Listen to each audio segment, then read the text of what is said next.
Hey, what guys? Welcome back to the channel, another video. As you guys seen by the title today we are going to be reacting to this video. Before we begin, make sure to like, share and subscribe to the channel if you haven't. So let's just start now.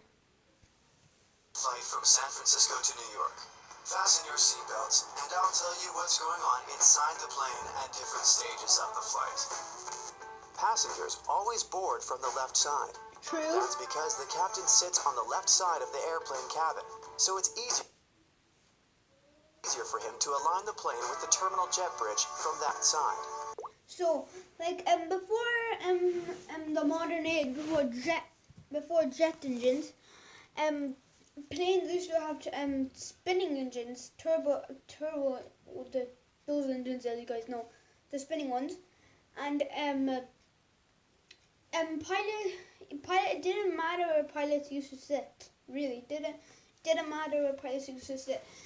It was easier to turn on the left side because the propeller spin to the left side. So that's how pilots sit on the left now. And passengers also board on the left because of the same reason. And as you guys see by the image there, they're getting the plane ready from the right side. Baggage on the right side. With passengers boarding from the left side, the crew can do their job undisturbed. If your priority is to get out of the plane as fast as possible once you arrive, pick an aisle seat near the front of the plane. If you want to have the most comfortable flight, pick a seat in the middle of the plane because the turbulence is less noticeable there. An even better option in terms of comfort would be those seats by the emergency exit. They have more legroom and you can stretch. If you want the safest seats on the plane, your best option is the back of it. Once you're seated, take your time to spot the nearest emergency exits. Count the number of rows between your seat and an emergency exit. It can save life in case you have to leave the plane quickly. You'll manage to find the exit easily, even if everything around is dark or if you're blinded. You'll find it just by touching the seats and passing the number of rows you counted in advance. Boarding completed. Time to get ready for takeoff. Cabin crew are walking down the aisles to make sure all passengers are following their instructions. Okay, everyone has their seatbelts fastened and window blinds open. There's no one in the bathroom and the runway is all clear. Why aren't we still moving? We can go. Turns out, the aircraft must wait for a while. It's all about safety. When a plane takes off, it activates two powerful forces. One is jet wash, a fast-moving gas so strong Jet wash. What was that again? It can easily flip a car, so no one can be near the plane. Yeah, there's another word for it. The wake. Yeah, the wake for it. So like when a plane takes off, it is like producing so much thrust that it can flip a car, or let's say like any thing. It could, like if you're in front of the engine when it's on, it'll suck you straight in. Another force is wingtip vortices that are the result of the wind generating the plane lift. Yeah. These powerful rotating forces go from both wings and stay in the air for about 3 minutes after an aircraft takes off. If another plane flies into the air while the wingtip vortices are still there, the pilot will lose the roll control over the aircraft. The plane will flip over and crash. So, no plane is allowed to take off without waiting for at least 3 minutes after the previous one leaves. Back to the pilot's cabin. There are two people there, the pilot and the co-pilot. Yeah. In case something happens to the first pilot, the co-pilot can take over. Both They're pilots eat different food to reduce the risk of them both feeling unwell. While the first pilot controls and adjusts the autopilot, the second one monitors the controls or communicates with the control tower. Also, there are checklists for... Let's say like you're going from New York to Los Angeles, yeah? One pilot will be flying, and there's only like 3 minutes of actual flying. One pilot will do the landing and take off, and then the other pilot for like the return to New York will do the takeoff and then the landing. Landing and takeoff. Whatever. For safety standards to be satisfied at different stages of the route. There while the is captain always is focused on the precautions. route, the co-pilot can complete the checklist and make sure that everything's going according to the plan. Flying is costly, so not only the passengers, but the airline as well want to make the flight as fast and short as possible. The shortest way is always a straight line. Still, aircraft routes look like an arc. It's because the Earth isn't flat like we see it on a map. It's a sphere. So, these lines only appear like arcs when we project them on a map. In reality, they're pretty much straight. Every airline and every plane wants to fly this most efficient way, but there are hundreds of planes flying every day, often in the same direction. So the air highway is pretty busy. The route data of every plane is pre-planned and is uploaded to the system. There are several of those so that the pilot has options if something goes wrong or if weather conditions change.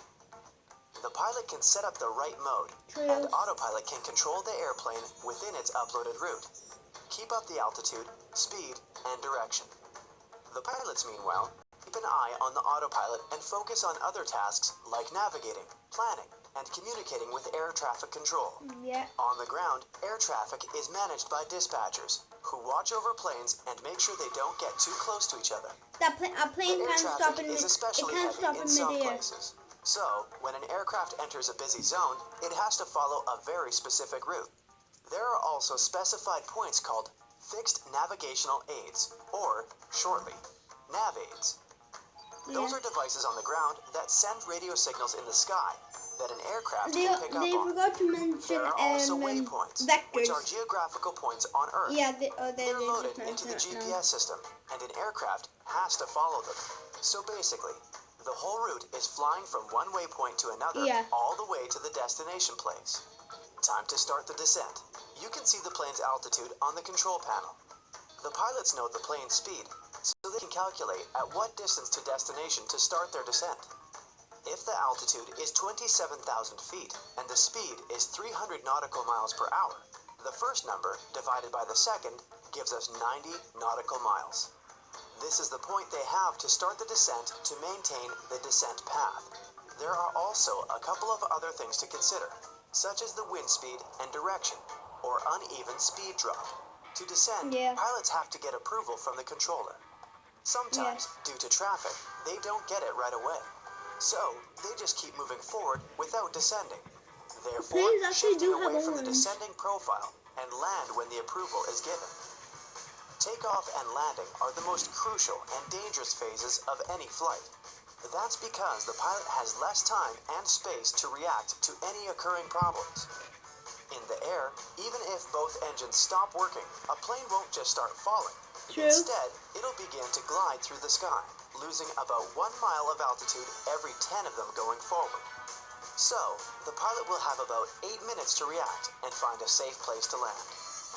If an engine fails during takeoff or landing, the pilots will only have seconds to decide if they should still take off and deal with the problem in the air or cancel the flight. Well, on that note, there is before a V1 or velocity 1, you can reject the takeoff if you have an engine failure. But above V1, you cannot. You have to continue with the aircraft because of 2 reasons. Let's say you're a short runner. Example. Okay, I don't have an example. Let's just say you're at a short runway and an engine fails and you've passed V1 and you'll overshoot the runway if you try to reject the takeoff.